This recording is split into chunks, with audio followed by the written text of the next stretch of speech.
네, 오늘 말씀 제목은 내가 만약 외로울 때면 누가 나를 위로해 주지. 네, 어디서 많이 들어오셨던 그런 제목입니다. 내가 만약 외로울 때면 누가 나를 위로해 주지라는 제목으로 함께 말씀을 나누도록 하겠습니다. 오늘날에 좀 문제가 되는 사회적 이슈의 하나는 외로움에 대한 문제입니다.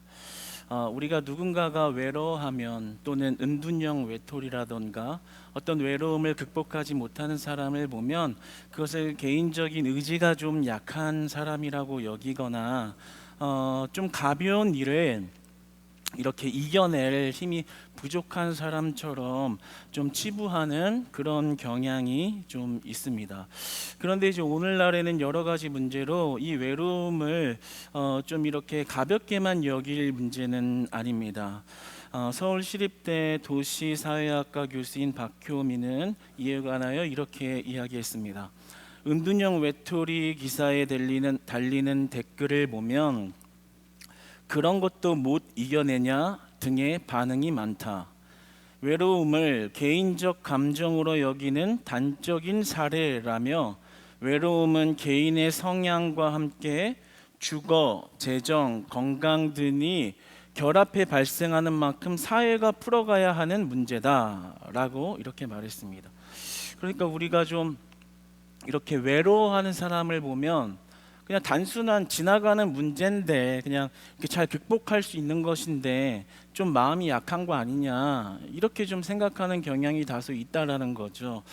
그런데 목회 데이터 연구소에서 한국인들의 외로움 고독 지수를 조사를 해봤더니 우리나라 지금 평균 그 고독 지수가 한 78점 정도라고 이렇게 통계를 냈습니다. 이것을 의학 전문의들이 이야기를 하면 이것은 거의 전 국민이 정신 질병의 수준에 가까운 점수를 받은 것이다. 외로움이라는 그 심각성과 위험성이 암의 위험성을 넘어선 상태에 있다라고도 이렇게 말하였습니다. 오늘날을 외로움의 전성시대다라고 이야기를 하곤 하죠. 1인 가구가 좀 많이 늘어나고 어떤 팬데믹과 경제 불황으로 이런 겹친 여러 가지 재앙과 같은 일들 때문에 정말 나 홀로 있는 것 같다라는 그런 좀 사무치는 외로움이 어떤 이게 의학적으로 봤을 때는 질병에 가까운 그런 외로움의 고통을 우리 많은 국민들이 이미 경험하고 있는 그런 어두운 시대에 있다라는 것입니다. 이것은 다분히 우리나라만의 문제는 아닙니다.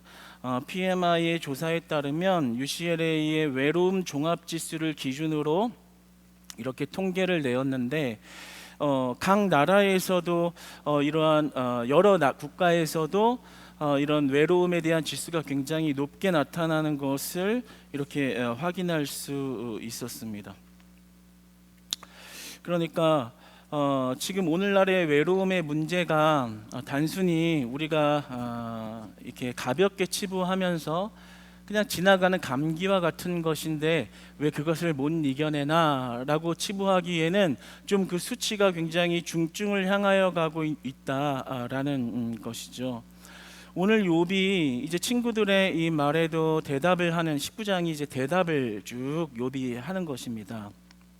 그런데 욥이 반문하면서 이렇게 대답을 하는 그 말씀을 쭉 보면 굉장히 욥이 사무치는 그런 외로움을 겪고 있는 것을 보게 됩니다. 욥이 겪은 외로움은 굉장히 극단적인 외로움입니다. 세상에 나 하나밖에 없구나, 광야에 있는 나 홀로의 모습을 보고 있는 그런 외로움, 치열한 외로움 속에 갇혀 있는 욥의 모습을 보게 됩니다. 재앙보다도 겪은 고통의 문제보다도 어떤 사람과 관계로부터 일어난 단절이 주는 그 외로움이라는 것에 대한 이 고독함이 굉장히 극에 달해 있다라는 것을 알 수가 있습니다. 13절로 18절까지의 내용을 보면 형제들이 욥을 떠났고 욥이 가장 아파하는 순간에 친척들이 그를 떠났고 가까운 친구 3명이 위로를 한답시고 와서 욥을 아주 강력하게 비난하고 있습니다.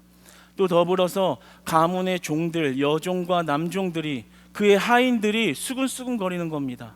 욥을 지금 몸과 마음과 모든 것이 폭삭 주저앉은 욥을 이렇게 수근수근거리면서 그 욥을 비난하고 그리고 이렇게 비하하는 것입니다. 모든 사람이 떠난 것입니다. 거기다가 더 붙여서 자기의 사랑하는 아내까지 욥을 마음적으로 멀리하는 그런 모습을 오늘 본문에서는 확인할 수 있습니다. 그리고 자녀까지 잃어서 자녀가 없어지는 단절과 더불어 동네의 아이들까지 욥의 그 처참한 상황을 경멸하며 조롱하는 그런 모습이 있었습니다. 그러니까 욥 옆에 도대체 누가 있는 건가요? 아무도 없는 겁니다. 형제도 친척도 친구도 아내도 아이들도 어린아이들까지 모두가 욥을 비난하고 조롱하고 위로해 주지 못하는 그런 모습 속에서 욥 옆에 아무런 사람도 없다라는 것을 확인하게 됩니다. 친구 3명은 욥에게 가장 사랑스러운 친구였습니다. 그런데 누가 욥이 그 친구들에게 위로를 해달라고 했나요? 욥이 초청을 한 건가요? 아닙니다. 자기들이 위로하겠다고 셋이 똘똘 뭉쳐서 와가지고는 위로한답시고는 계속 지금 욥을 힘들게 하고 있죠. 아주 더 마음 아픈 것은 욥이 가장 사랑하는 아내가 돌변했다라는 점입니다. 17절을 보면 17절 말씀 한번 같이 읽어볼까요? 네, 17절입니다. 함께 읽어보겠습니다. 시작. 내 아내도 내 숨결을 싫어하며 내 허리의 자식들도 나를 가련하게 여기는구나. 지금 아내가 욥의 그 숨결을 싫어한다라고 기록을 하고 있죠. 그러니까 몸냄새가 지금 싫다라고 이야기를 하는 거예요. 욥의 지금 몸 상태가 지금 변화했거든요. 처음에는 가려움증과 욕창이 있었는데 2장 12절에 와서는 얼굴이 이렇게 변했고 7장 5절로 넘어와서는 피부가 썩고 관절염과 시력 상실과 쇠약함과 피부 벗겨짐이 있었습니다. 그러니까 몸이 완전히 망가져버린 그 욥, 그리고 이런 모든 장기와 겉에 있는 피부가 썩었다 보니까 이 남편이 숨을 쉬고 이렇게 하는데 그런 악취가 풍겼던 겁니다. 그러니까 그 악취를 맡고도 좀 모른 척하고 그리고 욥을 위로하고 이랬으면 좋았을 텐데 욥의 아내는 그 숨결을 싫어하면서 그 질병 때문에 숨을 쉬며 계속 악취가 날 때마다 욥을 멀리하는 그런 모습을 욥은 느꼈습니다.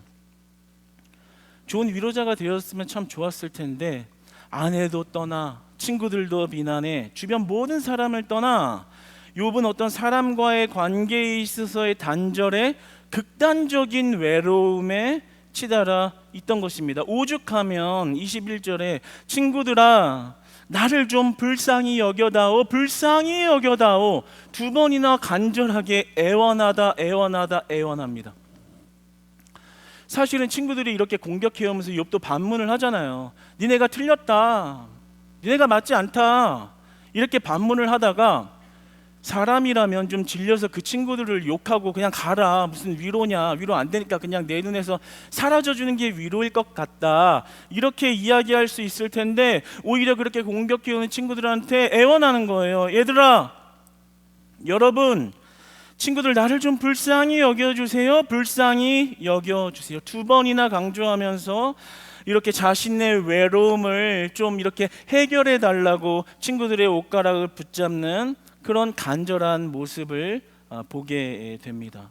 그러면서도 욥이 아주 극단적인 외로움을 느낀 결정적인 이유는 오늘 본 말씀에 하나님의 손이 나를 치셨구나라는 고백입니다. 하나님마저도 나를 치셨고 하나님이 나와 함께하지 않으므로 하나님도 나를 버렸는데 사람마저 나를 다 버렸으면 나는 도대체 어떻게 살아야 하는 걸까? 하나님마저 나를 벌하시고 내가 기도하면서 아래도 묵묵부답이시니 이 세상의 모든 고통 속에 혼자만 남아있는 이 치열한 외로움의 고통을 혼자만 감당해야 하는 그런 상황에 놓여 있는 것이죠. 여러분은 어떻게 살고 계신가요? 여러분들의 삶의 그런 외로움의 문제를 제가 속속들이 알 수는 없지만 우리 아내 되시는 분들의 외로움이 그래도 한 가지 이렇게 있을 것 같아요. 뭐 다는 아니겠지만 아이를 양육하시는, 집안의 일을 돌보시는 우리 아내들은 아내를 양육하기도 하고 집안을 돌보고, 이것이 어떻게 보면 밖에서 일하는 것보다 더 큰 일인데 그것을 좀 남편이 알아줬으면 하는 그런 마음이 늘 안에 있을 것입니다. 그런데 이야기하는 남편은 그런 아내의 고충을 알아주기는커녕 듣기 싫어해버리고, 그런 것도 못하냐 그러고, 남들은 3명, 4명, 5명 키우는 집은 어떻겠냐라고 말하면 입을 딱 이렇게 막아버리는, 좀 그런 마음이 이렇게 말을 들으면 분명히 집안일을 하면서 몸과 마음이 지칠 대로 지치고 바쁜데 마음에는 굉장한 외로움을 느끼게 되죠. 도대체 이 외로움을 누구에게 달래야 할까? 누가 나의 외로움을 좀 알아줄 수는 있을까? 나의 상황을 내 가장 옆에 있는 사람이 못 알아주는데 내가 어디서 위로를 받을 수 있을까라는 그런 심적 외로움을 경험할 수 있습니다. 워킹맘의 경우에는 더 할 수도 있겠어요. 일하랴, 집안까지 돌보랴, 아이까지 신경 쓰랴, 보통 바쁜 게 아닌데 그 수고를 가장 잘 알고 있는, 마치 오늘 욥의 아내나 가장 욥이 신뢰했던 세 친구들처럼 그것을 가장 잘 알고 있는 사람이 가장 잘 위로를 해줘야 되는데 오히려 비난한다면 뭐 갈등이나 어떤 문제를 떠나서 그 마음이 굉장히 외로워지는 그런 현실의 문제를 이렇게 경험하시는 우리 아내들이 그래도 꽤 있을 것입니다. 남편들도 근데 반대로 보면 또 마찬가지겠죠. 아내 얘기만 할 줄 알았죠? 네, 남편들이여 힘을 내십시오. 네, 아내들이여 힘을 내십시오. 남편들도 마찬가지일 거예요. 왜냐하면 밖에서, 직장에서 막 이렇게 온갖 수치와 비난과 핍박을 받고 집에 와서만큼은 좀 이렇게 편하게 있고 싶은데 가장의 책임감과 무게감을 다 짊어지고 집에서도 좀 쉬지 못하는 것 같고, 쉬고 싶으면 어쩔 때는 구박을 받고, 회사에 가서도 위로를 못 받고 집에서도 위로를 못 받으니까 뭐 어디를 가겠어요. 자꾸만 밖에 나가려고 그러고 막 자꾸만 술을 찾고 친구를 찾고 자신의 그 말할 수 없는 고독함과 외로움을 좀 달래려고 이렇게 행동하는 모습들이 있죠. 그래서 아내와 남편들이 막 이렇게 싸우는 그런 모습들을 보면 사실은 그 안에 자기 마음을 알아달라는 얘기를 하고 있는 속마음을 보게 될 때가 있습니다. 그렇죠? 어떤 문제를 가지고 막 얘기를 하지만 그 속 안에 속뜻에 지니는, 나 너무 외로워, 내 마음의 상처를 네가 조금만 안아주면 나 괜찮을 텐데, 차라리 그렇게 말을 하면 좋을 텐데 그건 숨겨두고 이제 다른 얘기를 가지고서 막 싸우는 거죠. 외로움으로 인한 문제일 것입니다. 교회 안에서는 어떨까요? 교회 리더들이 가지는 외로움이 있을 것입니다. 물론 이 외로움을 다 말하기에는 오늘 시간이 짧지만 몇 가지를 살펴보면 교회의 리더들도 참 외로움이 있겠죠. 목자들, 팀장들, 고충이 있습니다. 아무래도 팀원들보다는 먼저 희생해야 되고, 먼저 나와야 되고, 무언가 먼저 더 들어야 되고, 먼저 생각해야 하는 그런 책임감과 행동을 좀 앞서가면서 해야 합니다. 그런데 함께 동참하는 팀원이 이렇게 함께하는 것은 참 감사한 은혜이지만 또 반면에는 그런 리더들을 좀 힘들게 하는 그런 사람들도 있죠. 그냥 조금 위로해주고, 팀장님, 우리 목자 너무 고생이 많죠. 한마디만 해줘도 우리 목자들은 그냥 마음이 싹 다 녹을 거예요. 아마 눈물을 흘릴지도 몰라요. 참 내가 우리 권사님 때문에 참 내가 신앙생활하기 어려운 사람인데 나 붙잡아줘서 고마워요. 이런 말 한마디만 전해주면 우리 목자들 진짜 울면서 더 많이 섬기고자 막 이렇게 열심을 내는 그런 분들입니다. 그런데 때로는 그런 속사정은 이해하지 못하고 왜 이러냐, 왜 저러냐, 이게 문제다, 다른 데는 어쩌다더라, 내가 경험해온 신앙은, 내가 경험해온 교회는 이러했는데 여기는 왜 이러느냐. 그런 말을 들으면 우리 목자나 팀장들은 이렇게 막 이렇게 반문하고 싶은 말이 입 밖까지 나왔다가도 아이고 이 말하면 또 시험 들겠지 하니까 속으로 또 삭히고 이렇게 와서 또 주님 잡아 기도해야죠. 주님. 이것 또한 교회 리더들이 짊어져야 하는 관계에 대한 외로움일 것입니다. 누가 그 마음을 알아주겠어요? 그 마음을 안다면 그렇게 하지 못하겠죠. 그래서 우리 교회의 리더들도 짊어져야 하는 그 외로움의 크기가 상당합니다. 여러분, 우리가 좀 서로에게 좋은 위로자들이 되었으면 좋겠습니다. 여러분, 서로의 처지와 서로의 환경을 좀 돌아보려고 하시고 서로를 좀 위로할 수 있는 위로자들 되시기를 축복합니다. 옆에 있는 사람을 좀 불쌍히 여기고 또 남편을 불쌍히 여기고 아내를 긍휼히 여기고 그 서로의 결핍이나 부족한 것을 좀 채워주려고 할 때 하나님이 주시는 함께 하시는 위로와 사랑이 넘칠 줄 믿습니다. 사실 이러한 외로움이 발생하는 이유는 개인적인 이기주의와 집단적 이기주의 때문에 발생하는 겁니다. 그 상대방의 처지와 어려움을 사실 공감하고 배려하면서 좀 착한 마음으로 먼저 친절을 베풀면 되는데 나를 먼저 알아달라는 거죠. 네가 내 마음 알아, 내 처지 알아? 알면 그렇게 얘기 못할 걸. 개인적인 이기주의 그리고 집단적인 이기주의가 있기 때문에 그러한 현상이 일어나는 것입니다.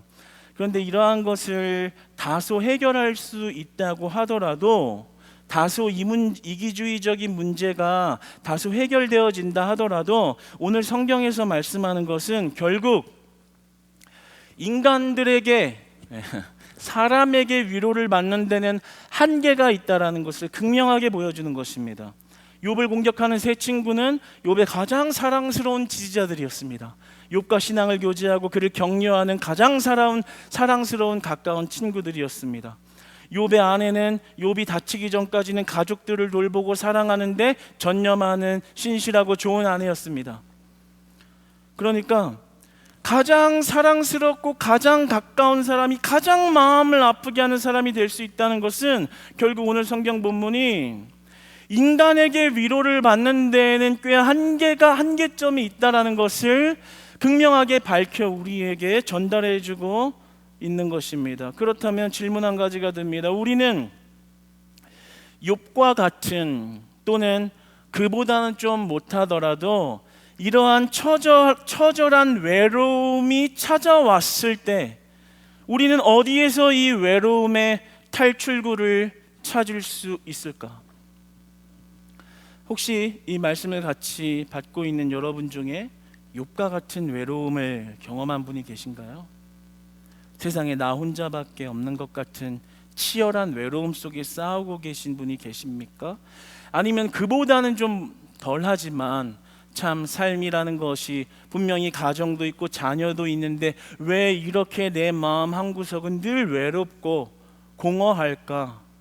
그러한 외로움 속에 고민하며 씨름하는 그런 성도님들이 계신지 모르겠습니다.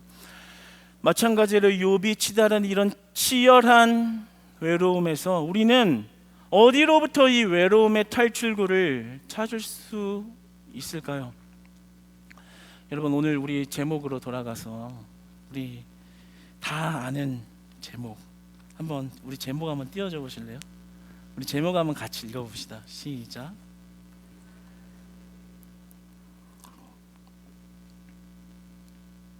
안 하려고 그랬는데 내가 만약 다 아실 거죠. 네. 사실 이 노래를 그 예전에 어떤 노래 경연 대회에서 임재범 씨가 이렇게 부르더라고요. 그래서 옛날에 이제 윤복희 씨가 불렀다는 건 알고 있었는데 이제 임재범 씨가 이렇게 노래를 이렇게 부르는데 참 그의 비하인드 스토리도 조금 알고 있었고 이렇게 암투병을 하면서 좀 극한의 어려움 속에서 아내와 이런 사랑을 다시 한번 확인하는 그런 내막이 있었는데 그 노래를 이렇게 부르는데 저한테는 참 찬양처럼 들리는 거예요. 네, 오해하지는 마세요. 네.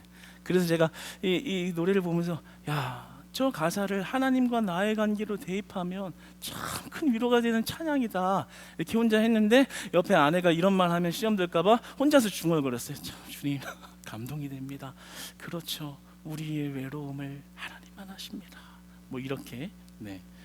그런데 오늘 그래서 이 곡을 이 본문을 묵상하면서 반드시 나눌까 말까 끝까지 고민을 하다가 그래도 이 본문 속에서 그것을 나누자라는 마음이 들어서 좀 조사를 했는데 재미있는 사실을 저는 아시는 분도 있었겠지만 재미있는 사실을 발견했습니다. 이 여러분이라는 이 곡 제목의 곡이 이제 윤복희 씨의 친오빠가 되는 윤향기 씨가 이렇게 작사 작곡을 전체를 한 것이더라고요. 그래서 1979년 제1회 서울국제가요제에 출전하면서 부른 곡이라는 것입니다. 그래서 그때 당시에 국제가요의 그 성격상 영어로 이렇게 가사를 제출해야 돼서 2절은 윤복희 씨가 직접 써서 번역해서 이렇게 올렸는데 그 가운데 그 1회 대회에서 윤복희 씨가 정말 그 대상을 받은 것이죠. 그래서 이제 수상을 하고 경향신문과 이런 인터뷰를 하는데 윤향기 씨가 이렇게 인터뷰를 했답니다. 여자로서 이겨내기 힘들 만큼 시련을 겪은 복희를 달래주려고 만든 곡입니다. 2차례의 결혼에 모두 실패하고 시리에 빠진 동생에게 아직도 팬 여러분과 하나님의 보살핌이 있다는 것을 깨우쳐 주려고 한 것이지요 라고 말했다는 거예요. 크리스찬이겠죠. 네. 한번 1절 가사를 제가 한번 읽어드릴 테니까 아시더라도 한번 들어보시죠. 네가 만약 괴로울 때면 내가 위로해 줄게. 네가 만약 서러울 때면 내가 눈물이 되리. 어두운 밤 험한 길 걸을 때 내가 너의 등불이 되리. 허전하고 쓸쓸할 때 내가 너의 벗 되리라. 나는 너의 영원한 형제야. 나는 너의 친구야. 나는 너의 영원한 노래야. 나는 너의 기쁨이야. 내가 만약 외로울 때면 누가 나를 위로해 주지? 네, 바로 여러분.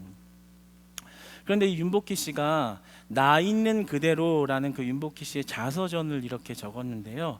그 당시에 이제 내용을 보니까 이제 전두환 대통령 앞에서 노래를 하게 된 겁니다. 근데 보통 이렇게 가수들이 초청을 받을 때는 미리 가사나 이런 것들을 검수를 받고 오케이 사인이 떨어져서 하거든요. 그냥 서서 하는 게 아니라 그 가사나 느낌에 문제가 없는지 대통령이 좀 거북하게 생각하는지 이런 것들을 좀 고려를 합니다.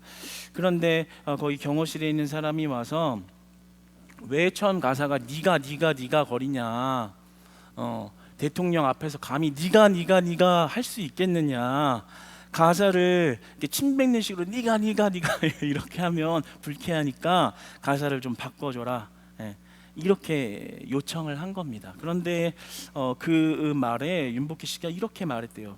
바꾸라고요? 이 노래는 가스펠입니다. 복음성가란 말이에요.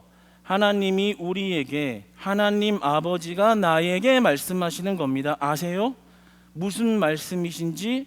아버지가 자식에게 당신이 만약 외로울 때는 어떻게 말하겠습니까? 못 바꿉니다 라고 말하고, 일단 무대에 올라가면 다 내 세상입니다. 그리고 올라가서 네가 만약 외로울 때면서 삿대질을 막 전 대통령한테 이렇게 하면서 노래를 했대요. 참 대단하다. 그때는 군사 정권이 이렇게 강할 때라 한번 잠깐 상상을 해봤는데 어떻게 그렇게 전두환 대통령 앞에서 이렇게 막 삿대질하면서 네가 만약 외로울 때면 할 수 있을까? 나 같으면 그냥 허공 보면서 네가 만약 괜히 간접적으로 이렇게 둘러 말했을 것 같은데 참 믿음이 대단하다. 그런데 이렇게 묵상을 해보니까 아마도 이 윤복희 씨가 가장 외롭고 치열한 외로움 속에 만나주신 하나님의 은혜를 생각할 때 대통령이 무섭지 않았던 것이겠죠. 하나님 앞에 그 믿음의 담대함을 가지고 나아갈 때 천하를 호령하는 대통령이 앞에 있어도 하나님보다는 낮게 보인 그런 믿음의 고백이었을 것입니다. 할렐루야. 여러분, 우리도 그와 같겠죠. 여러분이 외로울 때 만나주신 하나님을 정말 만나보셨습니까? 우리가 머리로는 알지만 맞아, 외로울 때 나의 좋은 친구가 되시는 하나님은 나의 외로움을 만져주실 거라는 말을 알지만 여기서 모르는 사람은 없을 것입니다. 그런데 정말 여러분 마음속에 치열한 외로움을 만져주신 하나님이 여러분의 하나님이십니까? 여러분이 아무도 없는 홀로 있는 방에서 외로워 흐느낄 때 그 외로움을 누구에게도 말해주지 못하는 고민으로 치열하게 싸우며 하루하루를 살아가고 계실 때 하나님이 여러분의 위로자가 되어주고 계신가요? 여러분, 우리는 이 윤복희 씨가 만났던 그런 위로자 되시는 실체의 하나님을 만나는 그 하나님의 위로함을 받아 살아가는 저와 여러분이 다 되시기를 축복합니다. 그 실제 하나님을 만나지 못하면 얼마나 인생이 괴로운 걸까요? 그 괴로움은 내가 해결해야 되는 문제가 되니까요. 옆 사람이 해결해 주지 않으면 풀리지 않는 외로움에, 고독함에 남아있는 숙제가 되니까요. 여러분, 하나님을 만나시기를 축복합니다. 여러분, 하나님의 위로를 받아 그 힘을 얻어 살아가시는 우리 크리스찬 교회 성도님들 모두 되시기를 진심으로 축복합니다. 오늘 25절의 말씀은 아주 유명한 말씀이고 아주 귀중한 말씀인데요. 사실 핸델의 메시아의 45번 곡에 인용되어진 많은 사람들에게 알려지는 그런 구절 중에 하나입니다. 25절 말씀 한번 같이 읽어볼까요? 시작. 내가 알기에는 나의 대속자가 살아계시니 마침내 그가 땅 위에 서실 것이라. 아멘. 이렇게 어려운 상황 가운데서요, 욥이 대속자라는 표현을 씁니다. 이 구속자라는 이 말은 가알이라는 말로 중재자, 어떤 대리자, 구원자, 기업 물을 자, 자유롭게 구원을 주는 자라는 의미로 사용이 됩니다. 이것을 이제 신학적인 용어로는 고엘 사상이다 이렇게 이야기를 하는데, 이 고엘이라는 말은 구약에서 44번 사용이 되었고요. 그래서 의미적으로 좀 풀어서 이야기하자면 이렇게 친척이 이렇게 땅을 빼앗겼습니다. 자신의 땅을 누군가에게 빼앗겼다면 그 친척이 대리자가 돼서 가가지고 뺏긴 땅을 찾아오게 하는 거예요.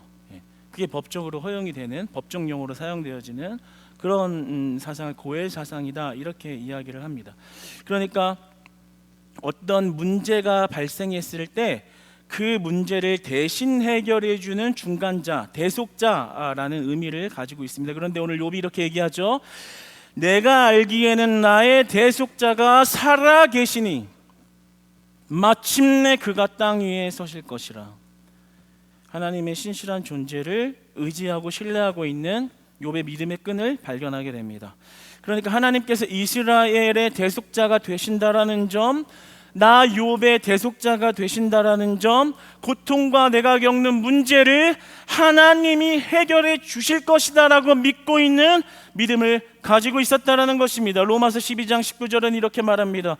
너희가 친히 원수를 갚지 말고 진노하심에 맡기라 기록되었으되 원수 갚는 것이 내게 있으니 내가 갚으리라. 하나님이 갚으리라. 그리고 베드로전서 5장 7절은 오히려 우리가 가진 모든 염려와 분노와 아픔마저도 고스란히 주님께 맡겨라 라고 우리에게 권면하며 메시지를 전합니다.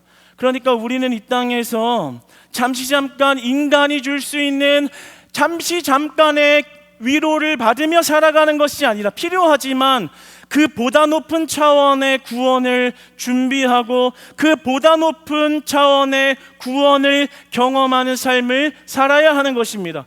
오늘 26절의 말씀을 한번 같이 읽어봅시다. 시작. 내 가죽이 벗김을 당한 뒤에도 내가 육체 밖에서 하나님을 보리라. 아멘. 욥이 자신이 죽고 나면 그 후에 하나님을 볼 것이라고 믿었습니다. 그러니까 이 세상의 회복이, 내가 이렇게 아픈 몸을 가지고 사람들은 다 떠난 상태에서 비록 완전한 회복을 경험하지 못할지라도 내 가죽이 벗김을 당한 뒤에도 내가 육체 밖에서 하나님을 보리라. 가알 고엘 사상 하나님 대리자가 되셔서 내가 이 땅에서 겪은 모든 그 외로움으로부터 치열한 외로움의 문제를 해결받지 못한다 할지라도 죽음 이후에 하나님을 내가 만나 뵈오면 이제는 더 이상 나를 그분이 외롭지 않게 하시리라. 할렐루야. 욥은 지금 자신의 처절한 외로움 가운데서 훨씬 더 보다 높은 차원의 구원과 하나님의 회복을 기대하고 있는 믿음의 자녀로서 그 외로움을 맞이하고 있었습니다. 어찌 보면 욥의 상황 가운데서는 죽는 게 더 편하지 않겠어요? 욥을 묵상하면 차라리 그냥 목숨 한번 탁 끊는 것이 더 편할 것 같아요. 이 상황을 유지하고 있는 것보다요. 그런데 왜 계속 그 목숨을 붙들고 있는가? 왜 욥이 스스로 목숨을 끊지 않았지라는 질문을 던지다 보면 이 욥의 믿음이 보이는 겁니다. 내 가죽이 벗김을 당해도 그 뒤에도 내가 육체 밖에서 하나님을 보리라. 이 땅의 삶이 전부가 아니다. 하나님과 함께할 때 그 외로움을 가시게 하는, 그 외로움을 제거하시는 영원한 축복이 있다는 것을 믿었다라는 것이죠. 할렐루야. 우리는 이 땅에서 보다 높은 차원의 구원을 그리며 소망하며 사는 자들인 줄 믿습니다. 여러분, 우리는 믿음으로 그 천국을 이미 받았습니다. 그러므로 우리는 그 천국을 소망해야 합니다. 그 하나님과 연합하여 영원히 사는 삶을 소망해야 하는 것입니다. 여러분이 외로울 때 다시 찬송을 부르며 하나님을 묵상해 보십시오. 여러분이 외로울 때 기도하면서 다시 하나님을 부르짖어 보십시오. 여러분이 사무치게 외로울 때 다시 하나님의 말씀 앞에 서서 하나님의 위로하심을 받으시기를 축복합니다. 여러분, 우리 머릿속에 이론으로 맴도는 위로자로서 하나님을 만나지 않으시기를 축복합니다. 우리 머릿속에 맴도는 위로자, 그러나 내 현실의 아픔을 만져주지 않는 저 멀리 있는 하나님이 아니라 여러분이 하나님을 찾으면 찾을수록 천국의 기쁨을 주시고 여러분이 하나님을 소망하면 소망할수록 그 천국이 너의 것이다라고 말씀해 주시는 하나님의 사랑이 여러분 가운데 날마다 있기를 소망합니다. 골로새서 3장 1절로 2절은 이렇게 말씀합니다. 너희가 그리스도와 함께 다시 살리심을 받았으면 위의 것을 찾으라. 위의 것을 찾으라. 거기는 그리스도께서 하나님 우편에 앉아 계시느니라. 위의 것을 생각하고 땅의 것을 생각하지 말라. 여러분, 이 땅에서 위로함을 못 받는 분들이 계시다면 오늘 말씀이 여러분에게 위로가 되기를 바랍니다. 위의 것을 생각하고 땅의 것을 생각하지 말라. 이 땅에서 위로를 못 받을지라도 하나님은 여러분의 신실한 위로자가 되어주시고 끝까지 여러분의 삶을 책임져 인도하시는 분이라는 그 사실을 기억하시기 바랍니다.